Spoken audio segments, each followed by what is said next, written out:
परम पिता परमात्मा पूर्ण ब्रह्म सर्व सृष्टि रचनहार कबीर परमेश्वर जी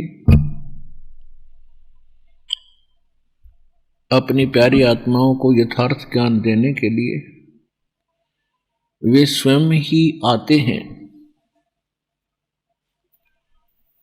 अपने सतलोक से चलकर आते हैं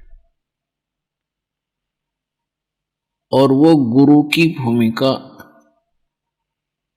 निभाते हैं, क्योंकि यदि पृथ्वी पर गुरु होते तो परमात्मा को आने की आवश्यकता नहीं थी। पृथ्वी पर गुरु नहीं थे, ये लिटिल नॉलेज वाले गुरु थे, नीम हकीम थे।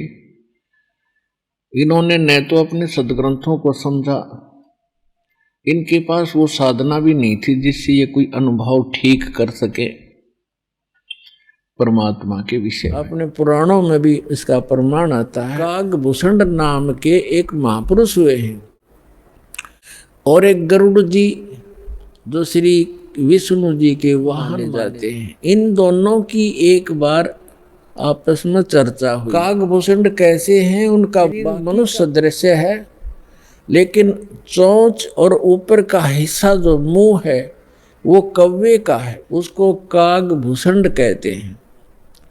इन दोनों की आपस में एक बार चर्चा हुई। कागभूषण से गरुड़ जी ने पूछा, जी आपके पास बैठने से मुझे बहुत शांति मिलती है। आपने यानी ये भक्ति विधि और ये अमरत्व, क्योंकि कागभूषण जी की काफी लंबी आयु हो गई है, काफी प्रलय उसके सामने हो चुकी है, अभी भी वो विद्यमान है। तो उसके लिए पूछा कि आपको ये कैसे प्राप्त हुई। तब कागभूषण ने कहा कि एक लंबी कहानी है गरुड़ जी। मैं 20 वर्ष की उम्र थी मेरी,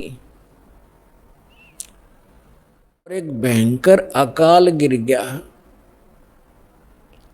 हम भाई बहन थे, मेरे से छोटे मेरे भाई बहन। उस अकाल के दौरान वो भूख सहन नहीं कर सके, उनकी मृत्यु होगी। मेरे माता पिता की भी मृत्यु होगी, वो भी भूख सहन नहीं कर सके। मैं युवा था, जिस कारण से मैं उस अकाल को झेल कर माता पिता और परिवार के नाश होने के बाद उस क्षेत्र को छोड़कर अवंतिका नगरी में चला गया। वहाँ अकाल नहीं था। उससे पहले मेरे असंख्य जन्म चले गए, मनुष्य जीवन मैंने बर्बाद कर दिए, कभी मैंने भक्ति नहीं की, क्योंकि वो पिछले जन्म मेरी दिव्य दृष्टि खुल जाने से नजर आ रहे हैं कि पिछले मानव शरीर मैंने कैसे बर्बाद किए थे। तारा के पिछले जन्म मैंने बहुत नाश कर दिए, और एक जन्म जो मेरा हुआ, माता पिता मेरे भाई बहन मर गए भूख से तड़प कर। ऐसी खिली फुलवाड़ी थी हमारे घर की, सारे भाई बहन खुशी खुशी रहते थे, और एक वर्ष में ऐसी जुल्म गिर गया, ऐसा कहर टूट गया, हमारा नाश हो गया। मैं सोचने पर विवश हो गया कि ये क्या जीवन है। कल तक हम कैसे खुशी मंगल से रहते थे, प्यार करते थे, कहाँ गए आज मैं टक्कर मार लिया, रो लिया, सारा कुछ कर लिया, वो मिल नहीं रही। ये खाक जीवन है, कहाँ रह रहा हूं मैं। ऐसे करते करते एक मंदिर के अंदर एक पंडित जी भगवान शिव का पुजारी था, मैं वहां चला गया, उसको अपना दुख रोया। दयालु था ब्राह्मण, मुझे सीने से लगा और कहा, बेटा यहाँ तो ऐसे ही कहर गिरते हैं, आप भक्ति कर लो, स्वर्ग में चले जाओगे, वहां दुख नहीं है। ब्राह्मण को ज्ञान स्वर्ग तक का ही था, और कहा, बेटा तू दीक्षा ले, गुरु बनाए बगैर मोक्ष नहीं होता। अब कागभूषण बता रहा कि मेरे इतने पाप थे, पापी के पिछले जन्म जन्म के कभी भक्ति शुरू नहीं करी थी। मेरे अंदर भक्ति प्रवेश करने में 6 महीने लग गए, लगातार संत के साथ रहने। अब 6 महीने तक मैं मंदिर में रहा, रोज उनकी कथा सुनता, वचन सुनता, पर नाम लेने की इच्छा कभी मैंने व्यक्त नहीं की। गुरुजी कहते महात्मा जी के बेटा दीक्षा ले ले, मैं कान्ना पे कह टाल जाता, ना हाँ कहता ना कहता। और दीक्षा उसी को प्रफुल्लित होती है जो सब इच्छा से अपनी लगन से प्राप्त करता। जबरदस्ती दिया हुआ ज्ञान नाम काम नहीं करता है।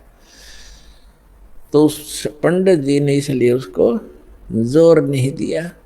6 महीने के बाद कहता, लगातार सत्संग सुनने के बाद मुझ पापी के कुछ पाप नरम हुए और तब मैंने दीक्षा प्राप्त की। दीक्षा प्राप्त करके कुछ दिनों के बाद फिर मेरे अंदर एक बकवाद भागी। जो गुरुजी कथा सुनाया करते हो मुझे भी याद होगी। मैं युवा था, गुरुजी वृद्ध हो गए थे, मेरी आवाज़ में कसक थी। जितने भी श्रोता थे अब मेरी तरफ आकर्षित हो गए कि और कहने लगे, हो आप तो गुरुजी से भी बढ़िया ज्ञान सुनाते हो। अपने आत्माओं यहाँ मार खाता प्राणी, इस ज्ञान को सुनकर कोई वक्ता बन बैठेगा, 10 उसके प्रशंसक हो जाएंगे, वो भी अपना नाश जीवन करेगा। अब ज्ञान पुराणों का था, बढ़िया घटिया क्या हो गया इसमें, गुरुजी से बढ़िया सुनाने लग गया वो। तो यहाँ मार खाते श्रोता भी और भक्त भी मार खाते, मान बढ़ाई छा जाती है, सबसे बड़ी दुश्मन है जीव की। एक दिन मैं बैठा था, कथा कर रहा था, श्रोता बैठे थे, गुरुजी आए मंदिर में अपने घर से। मैंने खड़ा होकर सत्कार नहीं किया क्योंकि मैं अपनी बेइज्जती समझूं था कि वो खड़ा होऊंगा तो सबका अट्रैक्शन इधर गुरुजी की तरफ हो जाएगा। अब मैंने बैठे बैठे दर्शन कर लिए, ऐसे बस थोड़ा सा नाम मात्र सा सिर झुकाया, खड़ा नहीं हुआ मैं। अब गुरुजी तो आए थे, अपना लगे पूजा पाठ करने मंदिर में। एक कोने में बैठकर आकाशवाणी हुई मंदिर में, कह रहे दुष्ट तूने अपने गुरु का अनादर किया है, तुझे 1 लाख वर्ष के लिए नरक में डालता हूं। भगवान शिव की आकाशवाणी भी, क्योंकि ब्राह्मण शिव का पुजारी था। अब वो आकाशवाणी सुन ली गुरुजी ने। उसने कहा, अरे बेटा भूषण, उसका नाम कुछ और था उस समय, बेटा भगवान क्यों नाराज हो गया तेरे से। गुरुजी ने नहीं ध्यान दिया कि इसने मेरा आदर किया या अनादर किया। संत के विषय में एक वाणी कही है गरीबदास साहिब जी ने कि आदर अनादर करो क्यों ना कोई, मम संत शरण जगत जान छोई। अब संत ये नहीं देखते आदर नादर को, लेकिन शिष्य को हानि घनी हो जाती है जो आदर नहीं करता, नियमित नहीं रहता। तो उस गुरु ने पूछा, बेटा क्या गलती करती, भगवान आपसे क्यों रुष्ट हो गए। अक्षमा याचना कर, दयालु है भगवान, माफ कर देंगे तेरे को। और खुद भी अर्ज की, हे भगवान बच्चा है आपका, गलती होगी, बालक है, क्षमा करो।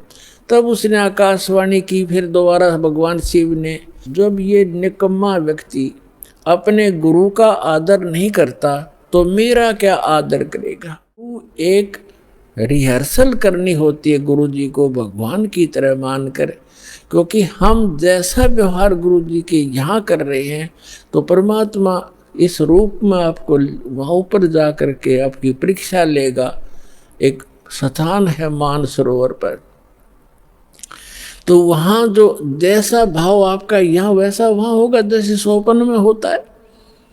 तो वहाँ से वापस आने के बाद फिर आप बहुत युगों तक वहाँ नहीं जा पाओगे।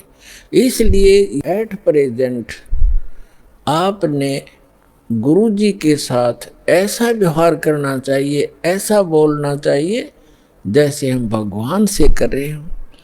तो इस प्रकार ना करने से तब उसने कहा कि इसने आपका अनादर किया, आपका नहीं मेरा अनादर किया, इसको 1 लाख वर्ष तक नरक में डालूंगा। फिर काफ़ी समय तक हाथ जोड़े रहा। ब्राह्मण आपका बच्चा है, बख्श दो दाता, बालक है, गलती होगी, अरे तो भी मांग माफी बच्चे, माफी मांग। लेकिन फिर आकाशवाणी हुई कि मेरा वचन ना खाली जाई, यम के लोग चलो रे भाई। अब कागभूषण कहता है कि मेरी मृत्यु होगी, मैं नरक में डाल दिया गया 1,00,000 वर्ष तक। लेकिन थोड़ी बहुत जो कलम चढ़ी थी, थोड़ी बहुत भक्ति प्रारंभ की थी प्राथमिक, उसका लाभ मिला। अगले जन्म में मुझे मनुष्य जीवन मिला, 1,00,000 वर्ष नरक भोग के मनुष्य जीवन मिला। तो मैंने एक लोमस ऋषि के साथ वाद विवाद कर दिया। उसने मुझे श्राप दे दिया, अरे चंडाल, तू तो चंडाल के घर जन्म हो तेरा, वाद विवाद करता है। तो कागभूषण कहता है कि गुरु जी, मैंने दुख नहीं माना संत के उस कुवचन का, और उसने श्राप दे दिया। मैंने हाथ जोड़कर ये कहा कि हे महर्षि जी, दास पर गलती बन गई, मैं नीच व्यक्ति हूँ, मैं कर्महीन हूँ, तभी तो ऐसी भाषा में आपके सामने बोल गया, मेरा दुर्भाग्य था। एक दया करियो दयालु कि मैं किसी जन्म में से चंडाल का पैदा हूँ, पर आप भगवान की भक्ति ना भूल पड़े, ये दया करते मुझे। तो ये आशीर्वाद दे दिया लोमस ऋषि ने। तो सारी कथा बताता है कि फिर मैं क्या हुआ, एक काग के घर जन्म हुआ मेरा। जैसे ब्रह्मा जी हैं, इनका हंस वाहन है, और हंस के साथ एक हंसनी कंपलसरी होती है। तो ब्रह्मा की जो पत्नी सावित्री है, वो हंसनी जब रुत पर आई, यानी गर्भवती होने की स्थिति में आई ऋतु पर, तो काग चंड के पास ले गई, कौवा के देवलोक में। उससे मिलन होने से कागभूषण की उत्पत्ति हुई। शेष शरीर मनुष्य जैसा है, ऊपर का मुंह और चोंच कौवे जैसी है। तो वो अब उसने फिर क्या मिला, जब वो कागभूषण के रूप में जन्मा, तब कहते हैं मुझे जोगजीत नाम के एक महापुरुष आकर मिले। वो परमात्मा जैसे दास ने आप पूरे सत्संग में ये निर्णय किया कि वो परमात्मा स्वयं आकर अच्छी आत्माओं को यथार्थ ज्ञान देता है। तब उसने बताया कि मुझे जोगजीत नाम के एक संत मिले, जिन्होंने मुझे उस परमात्म तत्व का ज्ञान दिया। उन्होंने मुझे ऐसा मंत्र दिया जिससे मेरी यह स्थिति हुई कि मेरा बहुत युगों तक अमर शरीर होगा। अब कागभूषण की भी मृत्यु होगी, क्योंकि अब ये समय है, इस समय में जब कागभूषण का जन्म होता तो मोक्ष हो सके था। अब जो प्रसंग आज का चल रहा है कि 2 प्रकार से मानव शरीर प्राप्त है। आप जो परमात्मा के लिए भटक रहे थे और यहाँ आ गए, आप बहुत पुण्यकर्मी प्राणी हो। पिछले जन्म में भी आप मानव थे, और मानव जैसा स्वभाव है। जहाँ कहते हैं लाइन लगा लो, लाइन लगा लेते हो। जहाँ कहते हैं यहाँ ऐसे बैठ जाओ, वहाँ जाओ, ये करवा लो। तो क्योंकि आप सभ्य हो, और ऐसे व्यक्तियों को शीघ्र ही ज्ञान प्राप्त हो जाता है, शीघ्र ही ढल जाते हैं जैसे संत ढलना चाहता है। आपके मैल घड़े नहीं थे, और जो मैला कपड़ा ज़्यादा होता है धोबी को, उसको ज़्यादा प्रयत्न करना पड़ता है, साफ वो भी हो जाएगा। तो इस प्रकार स्थिति है। जो दूसरी टाइप के व्यक्ति हैं उनके ऊपर भी रजा होगी, क्योंकि जगह जगह भगवान की चर्चा चल रही है, टीवी चल रहे हैं। एक ही घर में 4 सदस्य हैं, 3 ने नाम ले लिया, एक सुनता भी नहीं। तो वो मनुष्य योनि से आया हुआ प्राणी नहीं, को पूर्व संस्कार से जुड़ गया। लेकिन धीरे धीरे जब सारे परिवार लग रहा है, परमात्मा की वाणी चलती है, उस पर उस वाणी का भी असर होगा। और आज पूरा विश्व परमात्मा के चरणों में एक बार आएगा, और सबका कल्याण होगा, चाहे किसी प्रकार जन्म हुआ हो।